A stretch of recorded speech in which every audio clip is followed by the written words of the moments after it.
Jared Polin, FroKnowsPhoto.com, and this is a new series called 30 for 30, where I do 30 rapid-fire critiques in 30 days, 15 Adorama picks, and 15 Squarespace rapid-fire critiques. If you want to see all of the rapid-fire critiques in one place, go ahead, click up on the screen right now. We'll take you over to the website to do that, but let's get into a critique. All right, here we go with another Adorama Picks rapid fire critique, part of my 30 critiques in 30 days. And if you haven't gone to Adorama Picks to get some metal prints, they've given me a code that is good until September 30th, 2015. The code is PXMETFRO30 to get 30% off any metal print. So it doesn't matter if you order 1 or you order 20, they're giving you 30% off all of the metal print orders that you do until September 30th. So go ahead and get those in there if you want to check them out. So here we have a critique of Mavis Cruitt's work. Let's see what it's shot with. The Canon EOS 400D, which I think is a European number. We've got the 18-55 EFS lens, and here is the first image. So, I mean, right off the bat, I'm not a huge fan of sepia. I think the processing is fine, and I think the exposure is fine, but I'm lost with the composition. So the composition could be better. Where I don't like it is the fact that I'm distracted by this area up here. I'm also distracted by all of this because I think the main focus should be the people. So if I was to get the composition for this, I would consider doing, trying to get the framing along these lines. Or more so like this. Well, no. I gotta keep it proper. So let me start that again. And when I say proper, I mean to the aspect ratio. So yeah, there it is. Something like this. Do you see it? We've got, I'm going to get rid of this. We have nice shadows from these pylons. We've got more pylons that would be in the images. You still have the water in the background. You still have this seagull flying, and you still have all of this, whatever is in the background. So this is just too wide because none of this is important on the right-hand side. It's the people are important, and if you compose it the way that I showed you, then this image would be a winner, even more of a winner than it is right now. It would just be better. So let's go to the next one. All right, I love images that are symmetrical. They're very symmetric, and they go straight up and down. The only thing that I would change with something like this is I would try to make it pop. I wouldn't pop the balloons, but I would make this pop by going up with the contrast because it is a little flat. And so, to me, flats, when I see flat, I think amateurish when I see flat. Now, that may just be me because this is my personal preference, but it just looks like it could be better if it was just tighter. And I think if you guys download this photo for yourself and pump up the contrast, you would see that it would pop a lot more and be a better image. All right, this one I'm lost with a little bit. I guess this is a cross because I see the reflection of it, and I guess this is a statue of sorts, but I'm kind of lost with whatever this glowy thing is over here. I think the trees are very distracting. The exposure is fine if you're going for a silhouette, but if you're going for something like with the cross, maybe we need to fill the frame more and get rid of all these trees that don't work. But the editing's fine, and the exposure is fine. So here, the first thing that I see right here is that this is off on an angle. You have to get your line straight.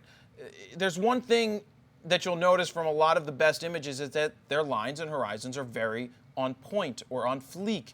This is subtly off, which causes the whole image to look off. Again, we've got a silhouette, which is fine, but I would try to make sure that you get your line straight, whether it's in camera or in post. This is something that you shouldn't put public until you get the line straight, because you know that this isn't on an angle when you're shooting it. It's probably built properly straight up and down, unless I'm wrong, and then in that case I'm just a dick.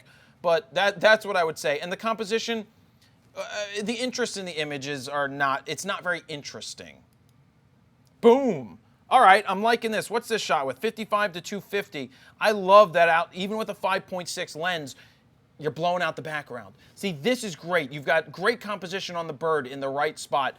It's like, it's like, where's the bird going? That's leading you into the image, and it's making you think, what's going on here? So that's something I really like about this image. And it's obviously a darker day, and the black and white works. So nice job with this one of the best ones we've seen so far. I'm trying to look a little harder to see if I'm missing something, which I don't. I just think it's a picture of broken ice. Now, exposure's fine, composition's fine, color correction is fine, but other than that, it just seems to be just a snapshot. There's a big difference between a photograph and a snapshot. And it seems that snapshots, you go, and photographs, bam, they pop off the screen. Boom. Next image. All right, what is this shot at? Oh, geez, you got to watch that 1/30th of a second. That is super slow, especially shooting at out at 250 millimeters, and I'll explain more, I think, in a couple of shots. But, you know, it's a bird. It's not a plane. It's not Superman. It's fine. Exposure's fine. Filled the frame as much as you could. It's fine. It's just a snapshot of a bird. It works. You just got to be careful with that shutter speed. And this image leaves me scratching my head. I don't get it. I just don't get this image. Yes, great job with the silhouette. Awesome job with that. You got that down perfect. But other than that, I don't really, is it an apple? I don't know what it is. It just leaves me lost. Squirrel! I love squirrels. Now see, this is good. Composition, great. Color, great. Blowing out the background with 5.6, great. Now what throws me off here is the 1/20th of a second at ISO 100. You have to know that when you're in a situation that's darker because you're under the shade of trees, that 100 ISO outside, just because you're outside doesn't mean you need to shoot there. And the rule of thumb is you don't want to shoot slower than your focal length. In this case, 250 millimeters, you don't want to shoot less than 1/250th of a second. And in this case, you're lucky to have even gotten an image. Well, of course it's not sharp. The reason it's not sharp is because you're at 1/20th of a second. Even with the IS, any movement is going to throw this off, especially if the squirrel is moving, because the tree looks sharp because it's not really moving. But the squirrel, you can see right here how it's not sharp. That's because it's moving at 1/20th of a second. So I want to help you figure out how to get your exposure proper to make sure you're not shooting slower than your focal length of, let's say, 250 millimeters right now. So we're at 1/20th of a second. To get to 250 millimeters, or to get to 1/250th of a second, let's double everything, and every time we double it, that's one stop of light. So if you're not sure how to get your manual exposures, listen up. So 1/20th goes to 1/40th. 1/40th goes to 1/80th. 1/80th goes to 1/60th. Sorry, 1/160th. And 1/160 doubled goes to 1/320th of a second. That's 4 stops. So now we can't get 4 stops of light from the aperture because it's only a 5.6 lens. Where do we get 4 stops from? The ISO. So 4 stops of light.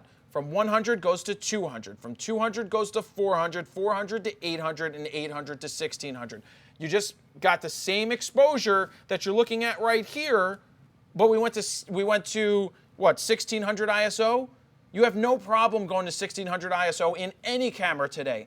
Any camera manufactured right now will pass with flying colors at 1600 ISO. So I just wanted you to help you understand how to figure out the exposure to get the exact same thing to make sure it looks like this, but it would have been sharper and better. Overall, it's a good shot, just not in focus. Ducks.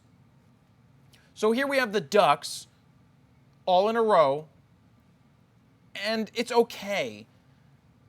Color's good, exposure's good, but there's not a lot of interest going on. I love how this flower is here with the duck. Maybe if you could have focused, not focus there, but get the composition and focus in on this area and compose the duck there, that would be better. And I like how you have all your ducks in a row, pun intended this time, but there's not a lot of interest in the shot. It's not super interesting. Maybe in a photo story, it's interesting, but in this case, it's not really that interesting. So overall, I think you've done a very good job. Now let me reiterate something here.